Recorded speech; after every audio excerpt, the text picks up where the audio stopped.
जब शरीर हमारा रचा गया था उस समय हमारे जो अनंत जन्मों के कर्मों का गोदाम रखा है उससे कुछ शुभ और अशुभ निकालकर इसकी रचना हो गई पहले से।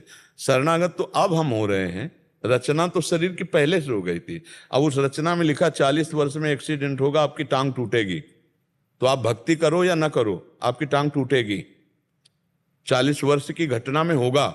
अब आप 30 वर्ष से शुरू कर दिए भक्ति, आप सोच रहे हैं कि फिर जब अनंत जन्मों के पाप नष्ट हो जाते हैं तो ये कौन से जन्म का पाप भोग रहे हैं? वो पहले से निश्चित किया हुआ। इसीलिए बड़े बड़े सिद्धों के भी शरीर में रोग देखे जाते हैं, कष्ट देखे जाते हैं। रामकृष्ण परमहंस जी के गले में कैंसर था, बड़े महापुरुषों के शरीरों में। तो चूंकि शरीर रचना के समय वो रच दिया गया है, अब भजन में इतनी ताकत होती है कि वो मिटा दे। पर जैसे पुराने कपड़े से आपको नया कपड़ा मिल जाने पर संबंध नहीं रहता, पुराना कपड़ा फाड़ दिया जाए तो आपको परेशानी नहीं रहेगी, ऐसे ही जो उत्तम भजनानंदी संत हैं वो अपने शरीर को पुराने कपड़े की तरह त्याग देते, तभी तो भजन की ऊंचाई में पहुंचे।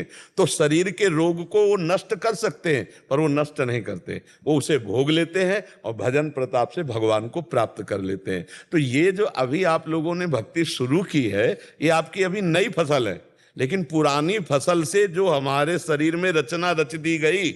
अब जैसे हम बाबा जी बने 13 वर्ष की अवस्था से, और हमारी किडनी में गर्भ से ही रोग था, पॉलिसिस्ट किडनी डिजीज जिसे कहते हैं, पॉलिसिस्ट किडनी।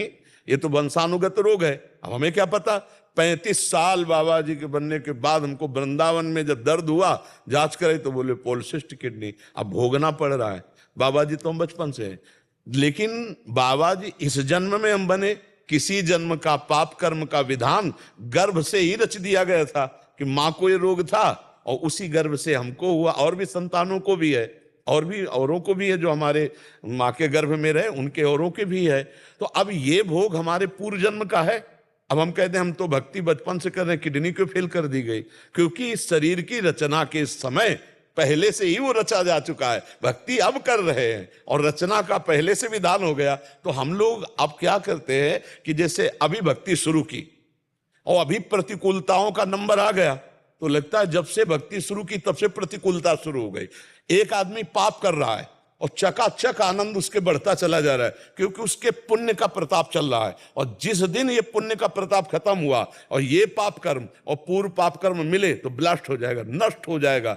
ऐसे ही भक्त का, अब जैसे आप भक्ति शुरू किए हो, आपका पाप कर्म का हिसाब चला, अब आपको कदम कदम पे विपत्ति, तो लग रहा है भक्ति का फल क्या है, लेकिन चुपचाप सह लो। ये नवीन भक्ति का फल और पुराना पुण्य जब लागू होगा और दोनों मिश्रित होंगे, पाप नष्ट हो जाएगा तो जय जयकार मच जाएगी, आनंद फैल जाएगा, चारों तरफ से अनुकूलता ही अनुकूलता दिखाई देगी। पर हम लोगों को ये ज्ञान ना होने के कारण हम लोग सोचते हैं कि वो पाप कर्म करता है, शराब पीता है, व्यभिचार करता है और बड़े मौज से रह रहा है। अब आप पूछो कि आपको भजन का फल क्या मिला, तो ये भजन का फल मिला कि हर विपरीत स्थिति में भी हम मुस्कुरा रहे हैं और हम हर समय प्रसन्न रहते हैं। भगवान की शरण में ना मृत्यु का भय है, ना किसी बात की चिंता है, ना कोई, तो एकदम एक आनंद। हमारा दिमाग स्वस्थ है, शरीर अस्वस्थ है। आप लोगों का शरीर अस्वस्थ हो या ना हो, लेकिन दिमाग अस्वस्थ रहता है, इसलिए आप परेशान रहते हैं। शरीर भले माना कि स्वस्थ है, लेकिन आप चिंता, सुख, भय, इसीलिए तो अध्यात्म में हमें क्या मिला? हमें प्रसन्नता मिली। तो ये कोई न सोचे कि भक्ति निष्फल जाती है।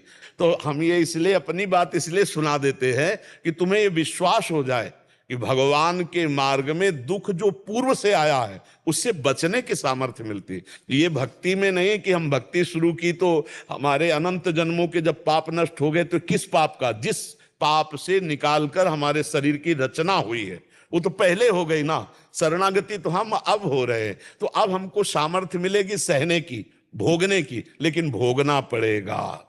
अवश्य में वो भोक्तव्यम कृतम कर्म शुभाशुभम। इसलिए प्रसन्न होकर के चलो, ये संघर्ष में जीवन जियो।